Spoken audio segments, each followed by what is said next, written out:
The sky that morning looked like a wound that refused to close, layer upon layer of grey bleeding into itself, the light cold and sharp enough to sting the eyes.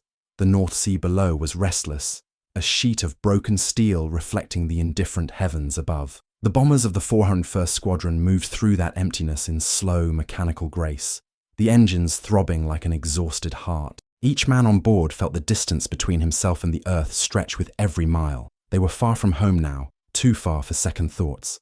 Their mission had begun before dawn, when the airfields in Lincolnshire were still ghosts of frost and silence. Ground crews had moved like shadows beneath the wings, tightening bolts, checking gauges, loading belts of ammunition that glinted briefly beneath the lamps before being swallowed by the cold. The men had boarded wordlessly, faces pale in the light of flare lamps, boots crunching over the frozen ground. They had done it 100 times before, and yet every time it felt different, as if the body remembered what the mind tried to ignore, that each flight might be the last. Captain Robert Keane sat in the cockpit of the lead B-17, his breath fogging the glass before him. He was 32, too young to be old, but too old to feel young. The war had carved its signature into him in small, invisible ways. The stiffness in his shoulders, the hollowness beneath his eyes, the way he no longer noticed the hum of the engines until they stopped. His crew trusted him, though they rarely said it. Trust was not something spoken up there. It was something measured in silence, in how a man held his controls when the world started to shake apart. They had received intelligence that a Luftwaffe formation, a group of Heinkel bombers, had failed its mission over Hull and was limping back toward occupied France. Their orders were clear: intercept and destroy. Simple words for a task that always left ghosts behind. Hours later, over the grey expanse of the North Sea, they found them, small dark dots on the horizon at first, then shapes with wings and tails, moving slower than they should. The Heinkels were wounded, their formations scattered, engines sputtering smoke into the low clouds. Keane adjusted his altitude, guiding the squadron into attack position. The tension inside the bomber was a living thing, men gripping handles, checking belts, waiting for the command that would let all that held breath turn into thunder. He could almost feel the moment before it happened, that delicate balance between order and chaos, when everything hangs by a single word. And then it came, not from him, but from the radio, a voice, thin with static and authority. All units, hold your fire. Repeat, hold your fire. Return to base immediately. At first, no one moved. The engines roared. The sea churned below.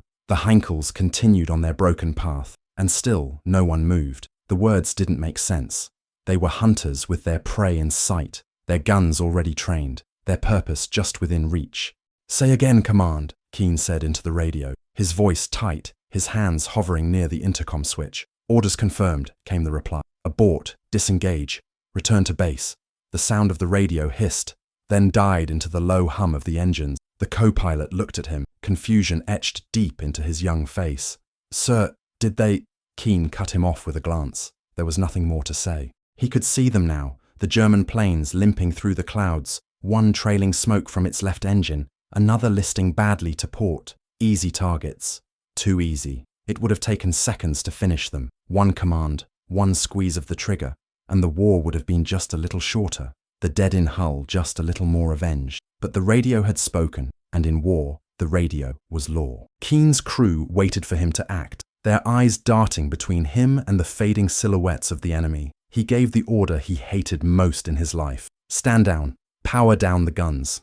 The metallic clicks of safeties being re-engaged echoed through the fuselage like nails driven into a coffin. The gunner in the tail turret cursed under his breath. The navigator muttered something about politics, his voice thick with disgust. No one dared say what they all felt, that somewhere far away, in an office with clean floors and warm coffee, a man who had never seen blood on snow had decided that mercy was worth more than vengeance. The Heinkels grew smaller, then vanished into the horizon, swallowed by distance and fog. Keane's eyes stayed fixed on the spot where they had disappeared long after they were gone, as though he could still see the ghosts of what should have been. On the flight back, the silence was worse than gunfire. Each man sat alone in his thoughts, the hum of the engines filling the space where words should have been. They didn't know why the order had come. Some thought it was a trap, that maybe command had intercepted false coordinates.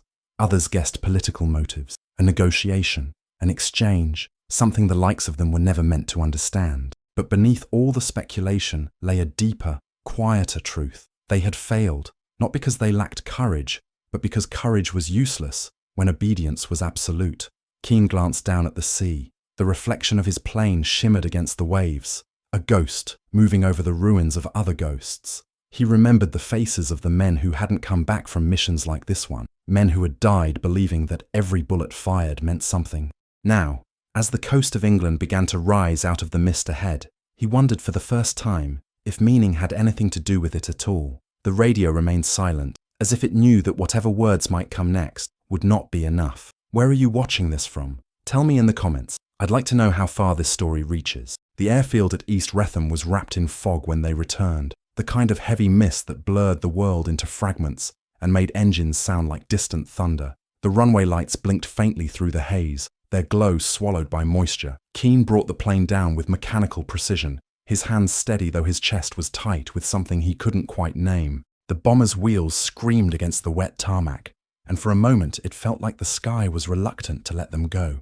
The crew disembarked in silence, boots sinking slightly into the slush as they hit the ground. Around them, mechanics and ground officers moved like ghosts, calling out maintenance codes, refueling figures, routine questions that felt obscene in the weight of what had just happened. Inside the debriefing room, the air was thick with tobacco smoke and the smell of burnt coffee. A dozen crews had returned, but the chatter that usually filled the space was missing. Men sat hunched over, eyes dull, the kind of silence that only soldiers could share. Silence not born of peace, but of disbelief. Keane removed his flight cap and set it on the table before him. His crew filled in the seats around him. Sergeant Dalton, the gunner with a temper that always ran just below boiling. Lieutenant Harris, the navigator whose maps were folded with surgical precision. And the rest of them, faces drawn, fingers fidgeting with cigarettes they never lit. The intelligence officer came in carrying a clipboard, his uniform too neat, his shoes too clean. He looked like a man who'd never known what fear smelled like.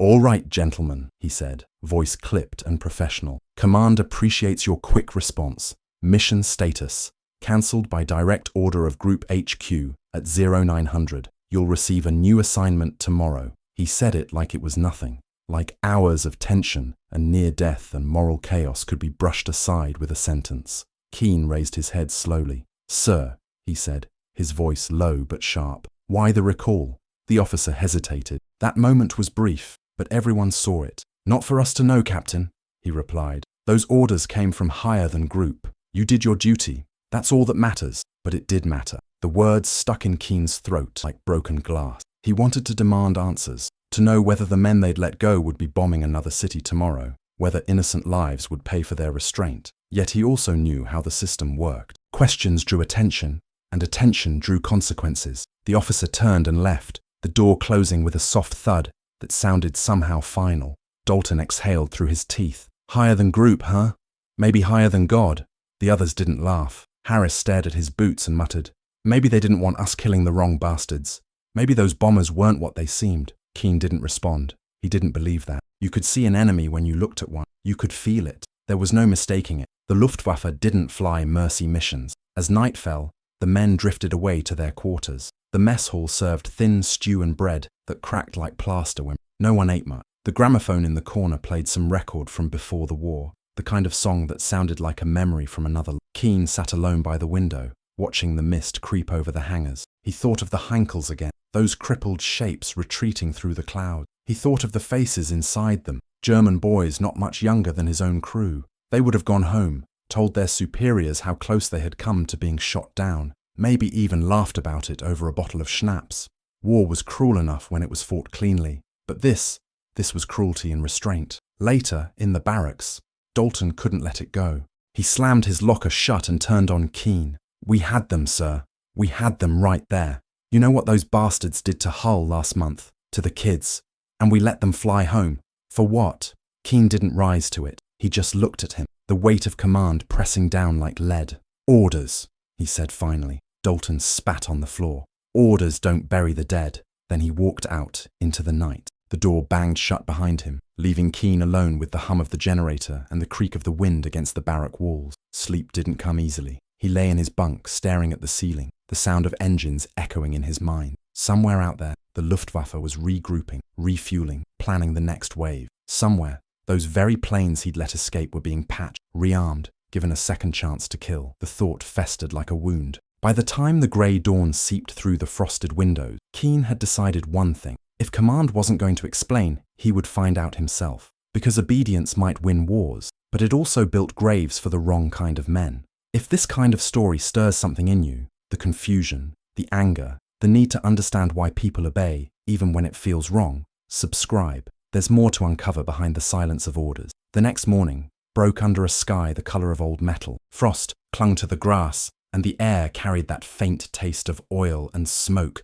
that never really left an airfield during war. Engines coughed to life somewhere in the distance, a low mechanical growl rolling through the hangars, like the earth itself was breathing in pain. Keane walked the line of parked bombers, their bellies open, mechanics moving beneath them like surgeons inside a field hospital. His gloves were stiff with cold, but his mind was burning. He hadn't slept much, not after the restless tide of thoughts that kept dragging him back to the radio. It had replayed again and again in his head. Hold your fire, return to base. Words that sounded like cowardice disguised as command. He needed to know where it had come from, who had made the call, and why. Because if that order had cost innocent lives, then silence was no longer a soldier's duty, it was complicity. In the communications hut, the morning shift was just starting. Rows of radios crackled softly, and the faint hum of electric static filled the small wooden room. Corporal Evans, the signal operator, looked up from his console when Keane entered. "Morning, sir," he said, half standing. Keane gave a curt nod. "I need the transmission logs from yesterday's mission," he said. Evans hesitated. "Sir, those are classified. Only group intelligence can authorize." Keane's voice cut through him. "You heard me, Corporal. Get them." The young man swallowed hard and handed over a stack of message sheets, each covered in shorthand and signal codes. Keane flipped through them quickly until he found the one. 09 Zara hours. Signal origin. HQ 8th Group Command. Clearance level. Red. Message. All units hold fire. Return to base. Red clearance, Keane murmured. That wasn't normal. Even emergency orders rarely carried red clearance. It meant the directive came from outside the immediate chain of command, possibly even from London. "Who authenticated this?" he asked. Evans pointed to a small signature code at the bottom. "That's the tag, sir. Comes from a Major Colville's channel." Keane frowned. He knew that name. Colville was attached to Air Intelligence, a man who dealt with reconnaissance and photo analysis, not tactical control. "Why the hell would intelligence be overriding combat orders?" he said aloud, more to himself than to Evans. He took the papers and left without another word. The cold bit at his face as he crossed the field. He could feel the unease gnawing at him, a sense that something had been deliberately hidden beneath the clean bureaucracy of war. Inside the officers' quarters, Harris was bent over a map, tracing supply routes with a pencil. "You ever heard of Major Colville?" Keane asked. Harris looked up, surprised. "Colville? Yeah, I know the name. Intelligence officer from London. Shows up every few weeks with a new file or a rumour. Real smooth talker. Why?" Keane threw the message slip on the table. Harris read it, his expression tightening. "You think he's the one who called it off?" Keane nodded. "I'm sure of it, and I want to know why." Harris leaned back. "Careful, Robert. You start poking into things above your rank, you'll make enemies fast." Keane gave a bitter smile. "Then I guess I'd better make the right ones." That evening, under a shroud of fog that had rolled in from the sea, Keane found himself in the officers' club. It was half empty, the usual laughter and piano music replaced by a tired hush. In a corner booth sat Major Colville himself, impeccably dressed, his hair slicked back, his expression as calm as a man who had never smelled blood or oil or burning flesh. Keane approached, his boots heavy on the wooden floor. "Major," he said, stopping at the table. Colville looked up, eyes narrowing slightly. "Captain Keane, isn't it? Sit down." His tone was smooth, too smooth. Keane did not sit. "I want to know why you cancelled our engagement yesterday. We had the Luftwaffe in our sights." Colville studied him, a faint smile playing on his lips. "You were told to disengage, Captain. You followed orders. That's all that's required of you." "That's not an answer," Keane said. "Men died in Hull last month. Those bombers were responsible. You let them go." Colville's eyes hardened. "I didn't let anyone go, Captain. I followed directives you're not cleared to question." The conversation hung between them like a drawn knife. "Clearance doesn't erase conscience," Keane said quietly. Colville leaned forward. "And conscience doesn't win wars." For a long moment, neither spoke. The silence pressed in, heavy as fog. Then Colville added, almost casually, "What if I told you those planes weren't ordinary bombers? That they were carrying something, someone, valuable to our side? Would you still call it mercy? Keane froze. What are you talking about? Information, Colville said simply. Captured intelligence. High priority. Sometimes we let the enemy carry things home, Captain. Because it's safer that way. Keane's stomach turned. He realized then that he had been a pawn in a game that wasn't about honor or vengeance or even survival. It was about secrets. The kind that killed quietly and without witnesses. You're saying we protected them, Keane whispered. Colville didn't answer. He simply reached for his drink, eyes never leaving Keane's, and said, "Go back to your squadron, Captain. Forget this conversation." But Keane couldn't forget. The truth burned too deep. He walked out into the night, the wind cold against his face, the stars buried beneath a ceiling of clouds. The airfield lights shimmered faintly in the distance, and beyond them, the war went on as if nothing had changed, yet everything had. Every order he had followed until that moment now felt poisoned.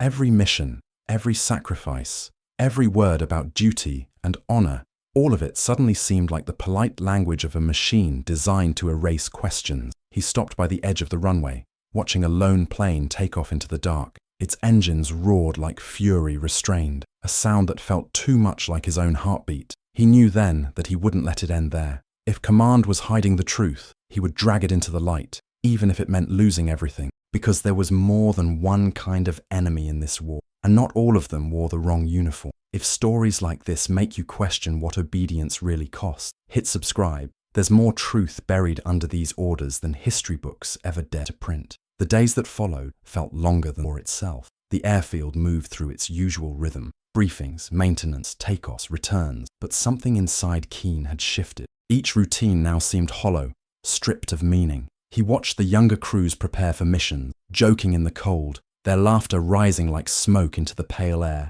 and wondered how many of them still believed that the orders they followed were clean. Every man in uniform was taught that the chain of command was sacred, that without it, the army would collapse into chaos. But what if that chain had rusted from within? What if the hand holding it no longer cared who fell on either end? He buried the questions during the day, performing his duties with the same precision as always. Yet at night, the thoughts returned. He saw again the silhouettes of the Heinkels slipping through the clouds, the shape of their wings fading into safety, while the ghosts of Hull still screamed behind his eyes. He couldn't shake the feeling that something in him had been switched off that day, some vital engine of purpose. It was as if the order to hold fire had reached deeper than the radio, past the cockpit, into the core of who he was. On the third night, he went to Harris's quarters. The navigator was awake, bent over a map, the glow of a small lamp turning the paper gold. "I need your help," Keane said quietly. Harris looked up. "You're not letting this go, are you? Not until I know why we were told to stand down." Harris sighed and motioned him closer. "I've been digging a little myself. You're not the only one who's been asking questions." From under a pile of papers, he pulled a folder. Inside were reconnaissance photos, grainy and blurred by altitude, stamped with the date of the mission. "These are the Heinkels we tracked," Harris said. "But look here." He pointed to one of the photos. The dark blur of a smaller craft followed closely behind the enemy formation. "That's not German," Keane murmured. "British? No markings, though." Harris nodded. "I checked. It's one of ours. Modified for special operations. No registration, no official flight record. Whoever was flying that was flying invisible." A slow realization began to take shape, jagged and terrible. The order hadn't been meant to protect the Germans. It had been to protect whoever was behind them. A covert mission, using the chaos of the Luftwaffe's retreat as cover. And they had nearly destroyed it. "So we were bait," Keane said. "We were chasing decoys." "Looks like it," Harris said. "But why keep it secret from us? Why let us get that close?" "Because," Keane said, his voice turning cold, "if we knew, it would have been one more secret someone had to die to keep." The next day, Keane took the photos to the group operations office. He found Colonel Myers there, a career officer, face carved from stone, the kind of man who believed morality was a luxury soldiers couldn't afford. Keane placed the folder on his desk. "Sir, I need clarification about the mission." Myers glanced up slowly. "Clarification? We were called off because of a special ops flight, weren't we?" Myers said nothing. The silence confirmed everything. "You used us as bait, sir," Keane pressed on. "We could have been shot down." "My men—" Myers cut him off, his voice sharp as glass. "Watch your tone, Captain. You're treading close to insubordination. I'm asking for truth, not permission." "The truth," Myers said, leaning back. is that wars are won by men who follow orders, not by those who question them. You did your duty. That's the end of it. But it wasn't the end of it. The words struck something raw in Keane. He thought of Dalton, who'd cursed the order that night in the barracks, of the men who died believing command had their backs, of the civilians who would never know that their lives were measured against the value of a secret. He left the office without saluting. The cold air outside hit him like a slap. Somewhere overhead, a squadron was returning from a raid, their engines droning low, tired, victorious perhaps. But Keane no longer knew what victory meant. That night, Dalton found him sitting on the wing of the grounded bomber, staring into the fog. "Heard you had words with the brass," Dalton said. "You're lucky they didn't ground you." Keane gave a hollow laugh. Maybe they should have. Dalton climbed up beside him, lighting a cigarette, the ember glowing like a small defiance against the dark. "You know," he said, "you keep digging like this, they'll make you disappear without firing a bullet." Keane looked at, "Maybe, but if I don't, I'll disappear anyway, just slower." The two men sat there in silence, the fog curling around them, the engines in the distance rumbling like distant thunder. When dawn came, Keane walked into the hangar with a new purpose. He knew the risk. He knew what happened to men who questioned too much. But he also knew that if he didn't bring the truth into the light, it would rot everything left worth fighting for. He gathered his crew, their faces drawn and wary. "We're taking off tonight," he said, unofficially. "I want to know what those Heinkels were really carrying, and who we were protecting." Harris's jaw tightened. "You're talking about going rogue." Keane met his eyes. "I'm talking about finishing what we started." No one argued. No one dared. They had seen enough to know that orders and morality didn't always share a bed. The decision was made in silence, with the quiet understanding that it could cost them everything, their ranks, their freedom, maybe even their lives. But the air was clearer in that silence than it had been in weeks. They weren't fighting for politics, and they were fighting for truth, and that was something worth disobedience. As the day faded, the sun bled out behind the clouds, and the field turned silver with mist. Keane stood by the nose of the bomber, hand resting on the cold metal, and whispered, "Hold your fire," as if testing the words that had started it all. They sounded different now, less like command, more like warning. He climbed aboard, engines roaring to life, propellers slicing through the fog. For the first time, the sky didn't feel like a cage. It felt like judgment waiting to be earned. Some truths demand flight, no matter the cost. And if you followed this far, if you felt the same fire burning under these words, subscribe. There are more orders to question and more silence to break. The night they took off was so dark it seemed to swallow light itself. Clouds rolled low over the airfield, heavy and unmoving, pressing the world into silence. The wind carried the smell of oil, wet grass, and the faint metallic taste of fear. Keane stood by the bomber's open hatch, his breath fogging in the cold. Every sound felt louder in the dark. The click of boots on the tarmac, the whisper of men tightening their harnesses, the metallic groan of the fuselage as it came alive. There was no commanding officer to salute, no radio check, no final blessing from command. They were ghosts now, flying under no flag but their own. Dalton loaded the ammunition belts himself, his movements brisk but precise, like a man ready to meet his fate on his own terms. Harris was in the cockpit, running through pre-flight checks without a word. No one asked where they were going. Everyone knew. They were heading east, back across the North Sea, retracing the path they'd flown days before, to the place where obedience had died. "Engines 1 through 4 ready," Harris said. Keane nodded, his voice steady. "Then let's find the truth." The bomber rumbled down the runway, its engines rising to a scream that cut through the stillness of the night. The ground fell away beneath them, and the black ocean stretched below like an endless grave. Inside the cabin, red instrument lights cast ghostly shadows across the men's faces. No one spoke. They had all made their peace with whatever waited beyond the horizon. The radio remained silent. They had switched off the beacon, cutting themselves from the... For the first time since the war began, they were utterly alone. Hours passed. The coastline vanished behind them, and the sea became an unbroken void. The wind buffeted the wings, and the plane shook under the strain. Keane kept his eyes fixed on the radar screen, scanning for anything that might resemble the flight path of the Heinkels. "Picking up faint traces," Harris said finally. "Bearing northeast, altitude low, could be them." Keane adjusted course, his hands firm on the controls. The engines strained as they climbed through the clouds. Then, like ghosts rising from fog, they saw them, 3 distant lights, moving slow and uneven across the horizon. "Got you," Dalton whispered from the gunner's seat. As they closed the distance, the lights took shape. 3 planes, Heinkel's again, but not in combat formation. One of them trailed smoke, just as before. Same birds, Harris murmured. Same pattern, but then something else caught their eye. A smaller silhouette flying above and behind them, unmarked, just as in the photos. There, Keane said. That's our Phantom. Dalton squinted through the scope. No insignia, no lights. What the hell is it? Let's find out, Keane said, pushing the throttle. The bomber roared, engines screaming as they climbed. The smaller plane suddenly banked hard, breaking formation. He's seen us, Harris said. He's trying to lose us. Keane's jaw tightened. Not this time. They chased the craft through the clouds. The turbulence violent, the air shaking around them. The engines howled under strain. Dalton locked onto the fleeing plane, his finger hovering near the trigger.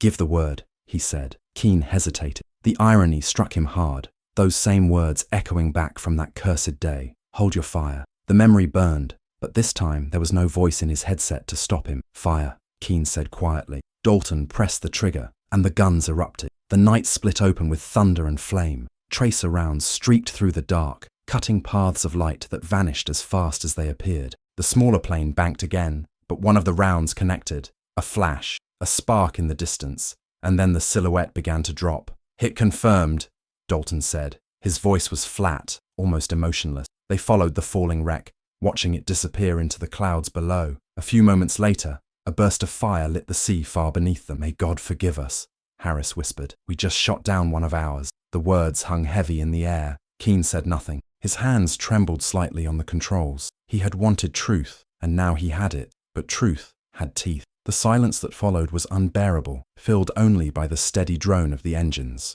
Turn us around, Keane said at last. We're going home.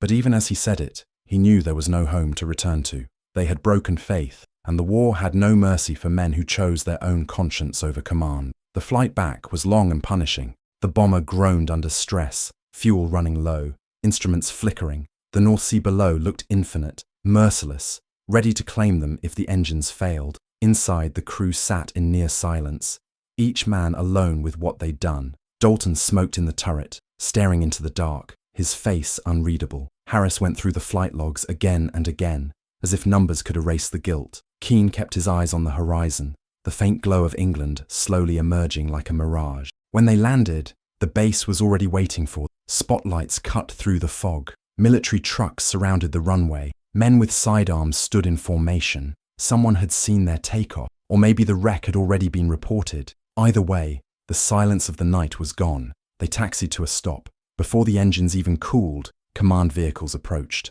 Colonel Myers stepped out, his face carved from stone, rage simmering beneath control. Captain Keane, he said, voice low, you've just committed treason. Keane climbed down from the cockpit slowly, meeting his gaze. No, sir, I just stopped pretending. The men were taken under guard, the bomber impounded. The last thing Keane saw before being led away was the dawn breaking behind the hangars. The same cold light that had once meant victory now felt like judgment. Somewhere over the sea, the remains of that unmarked plane still burned, taking with it the secret command had tried so hard to bury. He didn't know if it had been worth it, but for the first time since the war began, he felt something close to freedom. Because sometimes, the greatest act of loyalty is defiance. If you believe stories like this deserve to be heard, if you want to uncover the truths buried beneath history's silence, subscribe now. There's more to this war than what the records admit, and more ghosts waiting to speak. The cells beneath East Wretham were never meant for officers. They had been storage bunkers once, built of thick concrete that smelled of damp iron and mildew, but now they served a different purpose. When Keane awoke there, the first thing he noticed was the silence. The air was still, heavy with the residue of engine oil and human breath. A single bulb hung from the ceiling, its light weak and trembling, casting long shadows that swayed like ghosts whenever he moved. His wrists ached from the cuffs, and his throat was raw. Somewhere above, boots echoed across metal grates.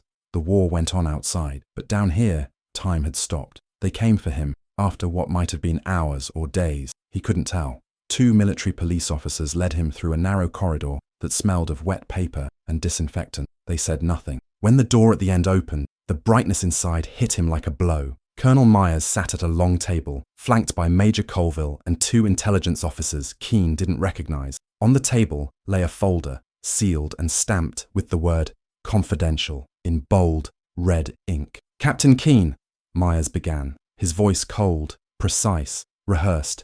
"You've placed yourself and your crew in direct violation of wartime law. Unauthorized flight, destruction of Allied property, and endangerment of classified operations. Do you understand the severity of your actions?" Keane stood straight, though exhaustion made his vision pulp. "I understand that we were lied to," he said. Colville leaned forward, fingers steepled. "You were protected, Captain. That's the truth. You stumbled into something that wasn't yours to see." Keane's jaw tightened. Men died in Hull. Families buried children because those bombers flew home. "And you call that protection?" Colville's expression didn't change. "Those Heinkels were carrying technology we needed, radio intercept components, encryption prototype. We couldn't risk their destruction before recovery. It wasn't mercy, it was strategy." The room fell silent. The words hit him harder than any blow. "So you let them bomb civilians," he said slowly, "because you wanted their machines intact. Because it would save more lives in the long run," Colville answered. "You think we enjoy these decisions? War isn't about clean hands." Keane felt something inside him crack. The last thread of belief that obedience was noble, that hierarchy had purpose beyond control. "You're not fighting a war anymore," he said.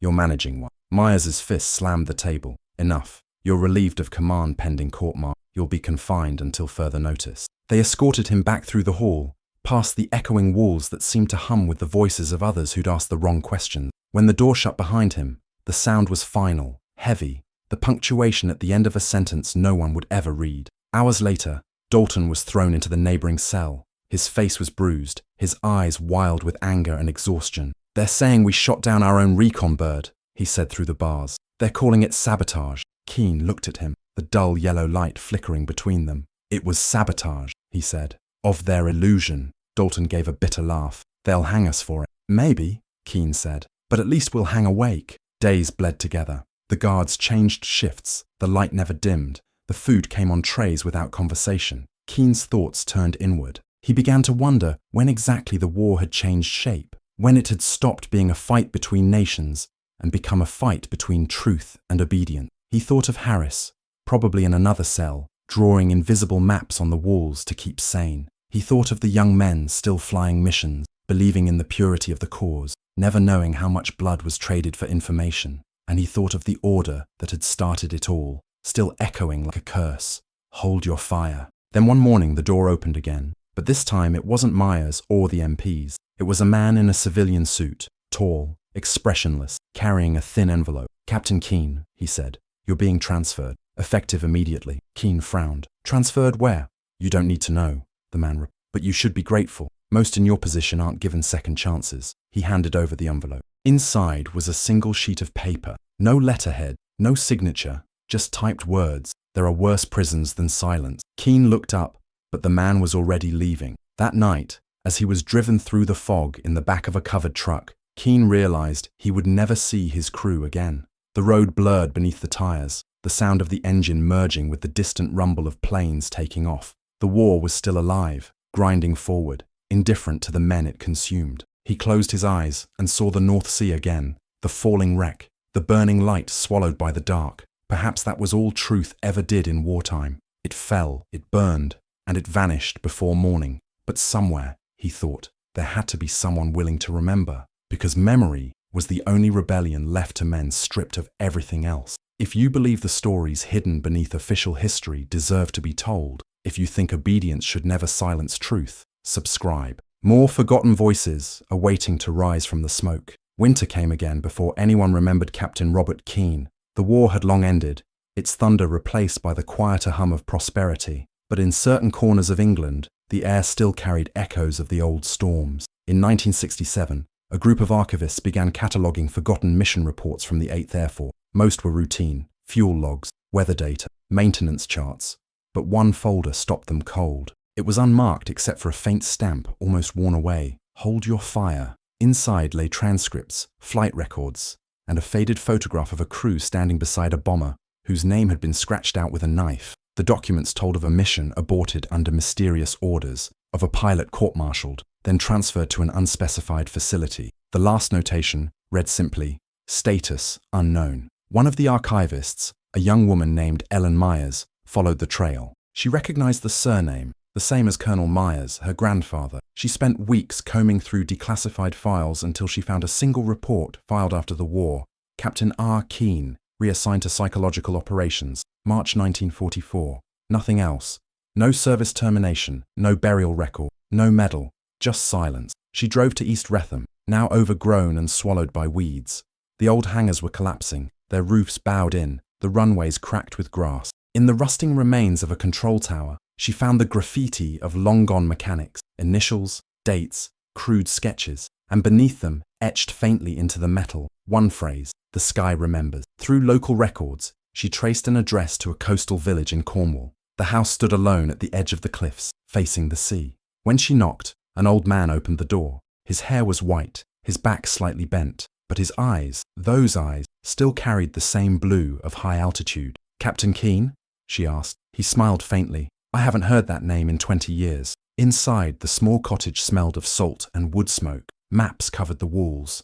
Europe, the North Sea, fragments of skies long flown. On a table lay a box of medals that had never been pinned to a uniform. He poured 2 cups of tea, his hands trembling slightly. "You found the file," he said, more statement than question. She nodded. "They buried your record." "No," he replied softly. "They preserved their version. That's different." The firelight flickered across his face, illuminating the deep lines carved there by guilt and wind and years of silence. "We thought disobedience was the worst sin a soldier could commit," he said. "But sometimes obedience is worse. It kills the part of you that knows the difference." He looked out the window, the sea a sheet of grey iron beneath the fading light. "Do you ever stop hearing it?" she asked. "The engines?" He smiled, "the kind that carries both sorrow and pride. You never stop hearing them. They're not ghosts.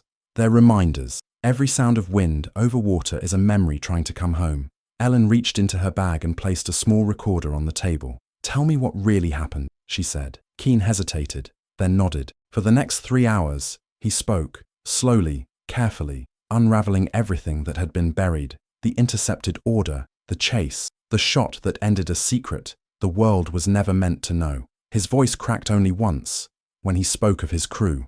"I thought defiance would set us free," he said, staring into the fire. "But freedom isn't in breaking orders. It's in not letting them define who you are afterward." When he finished, the room fell silent, except for the crackle of the hearth. He looked at her and said, "Write it down, but not for me, for them, for the ones who still believe obedience makes them righteous." He died the following spring, alone in that house overlooking the sea. Ellen kept her promise. She published his story under the title "Hold Your Fire," and though it barely made the newspaper, it found its way into veterans' circles, into classrooms, into the hands of those who understood that wars don't end when the guns fall silent. They end when the truth is finally spoken aloud. His name, once erased, began to appear again in the margins of history books, not as a traitor, as a man who refused to aim blindly. Today, the airfield is gone. Only the faint outline of the runway remains, visible from the air on clear mornings, a scar of stone and grass cutting through the countryside.